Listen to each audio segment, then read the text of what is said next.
Hello నిమిషేశ్వరం. తెలంగాణలో ఉండేటువంటి ప్రతి ఇల్లు, ప్రతి బడి, గుడి, గుడిసె, ఆసుపత్రి దేన్ని వదలకుండా అన్నిటినీ ఎన్యూమరేట్ చేయబోతున్నారు, అన్నిటినీ గుర్తించబోతున్నారు. దీనికి సంబంధించి జనగణన డైరెక్టర్ భారతి హోళకేరే వివరాలను వెల్లడించారు. 2 విడతలుగా దీన్ని చేయబోతున్నారు.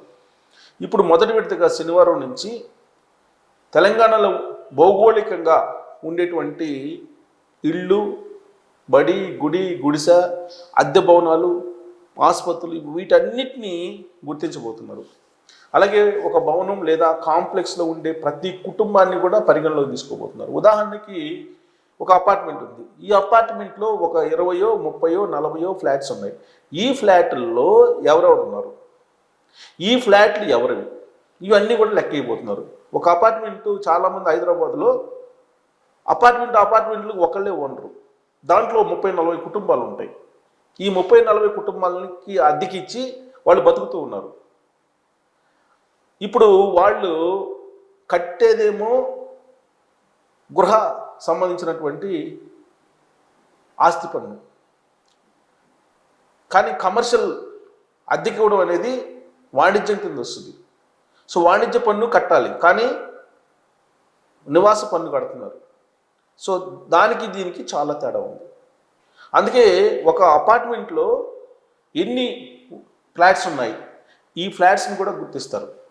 అందుకే ఒక సముదాయం, ఒక కాంప్లెక్స్లో ఆ కాంప్లెక్స్లో ఉండేటువంటి మొత్తం పోర్షన్స్ ఎన్ని, ఇవి కూడా గుర్తిస్తారు. గుర్తించిన తర్వాత వాటికి జియో ట్యాగింగ్ ఇచ్చి వాటన్నిటిని కంప్యూటర్లో నిక్షిప్తం చేస్తారు. తర్వాత ఏం చేస్తారంటే రెండో విడత, అంటే 2027 ఫిబ్రవరి, అంటే వచ్చే ఏడాది ఫిబ్రవరిలో వీటిని బేస్ చేసుకొని జనగణన మొదలవుతుంది.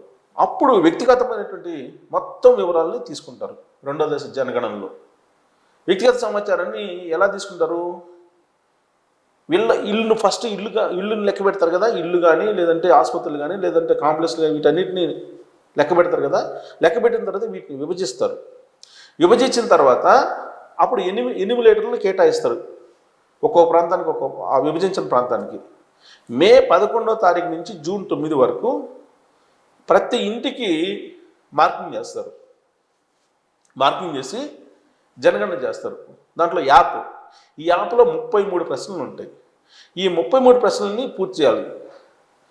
ఒక మొబైల్ నెంబరు ఖచ్చితంగా ఇవ్వాలి.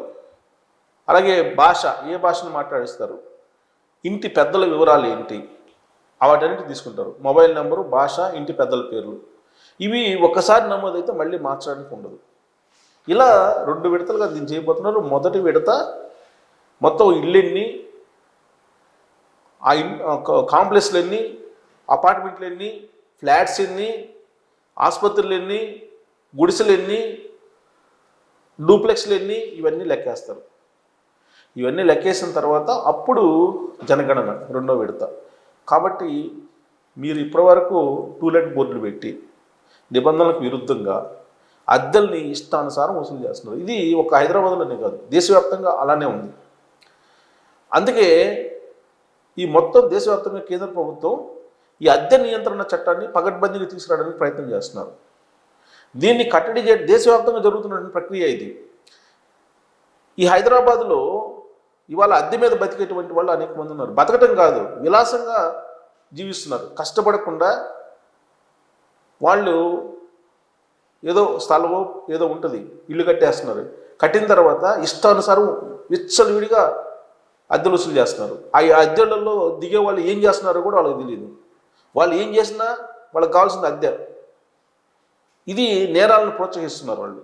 అందుకే ప్రతి అణువుని జియో ట్యాగింగ్ చేసి ఎవరైతే కాంప్లెక్స్లకి ఓనర్గా ఉండి కేవలం ప్రాపర్టీ ట్యాక్స్ని నివాస గృహం కింద కడుతున్నారో వాటన్నిటిని కమర్షియల్ చేసేదానికి సిద్ధమవుతున్నాయి. అన్ని నగరాలు సిద్ధమవుతున్నాయి. దాంట్లో హైదరాబాద్ నగరం కూడా సిద్ధమవుతుంది. దీనికి శనివారం నుంచి ఆ ప్రక్రియ ప్రారంభమవుతుంది. ఇక నుంచి అద్దెల్లో ఓనర్లు ఎవరైతే ఉన్నారో వాళ్ళు కమర్షియల్ ట్యాక్స్, వాణిజ్య పన్నులు కట్టాల్సిందే. బిజినెస్ చేస్తున్నారు కాబట్టి. ఇప్పటివరకు మీరు వాణిజ్య పన్నులు కట్టాలి, వాణిజ్య పన్నులు కట్టాల్సిందే. అలాగే ఇష్టానుసారం మీరు అద్దెలు వసూలు చేస్తే మిమ్మల్ని జైల్లో పెట్టడానికి కూడా అవకాశం ఉంది. అందుకే ఈ ఓనర్స్ని వివరాలు కనుక్కుంటారు. ఇంటి పెద్దల నెంబర్లు కూడా తీసుకుంటున్నారు. ఆ ఇంటి పెద్దలు ఎవరైతే ఉన్నారో వాళ్ళ నెంబర్లు కూడా తీసుకుంటున్నారు జియో ట్యాగింగ్ చేసి. ఇష్టానుసారం అద్దెలు కనుక వసూలు చేస్తే దానికి ఒక అథారిటీ ఉంది. ఆ అథారిటీకి కనుక కంప్లైంట్ చేస్తే వాళ్ళని పిలిచి వాళ్ళని విచారించి అవసరమైతే శిక్షించడానికి కూడా ఇప్పుడు చట్టాలు తీసుకొచ్చారు. ఇది దేశవ్యాప్తంగా ఉన్నటువంటి సమస్య కాబట్టి దీన్ని ఒక కొలికి తీసుకురావడానికి కేంద్ర ప్రభుత్వం కొత్త చట్టాన్ని కూడా తీసుకురాబోతుంది.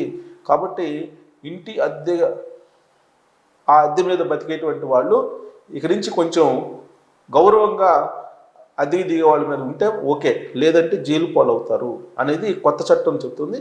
మరి దీని మీద మీరు అభిప్రాయం తెలియజేయచ్చు. Thank you.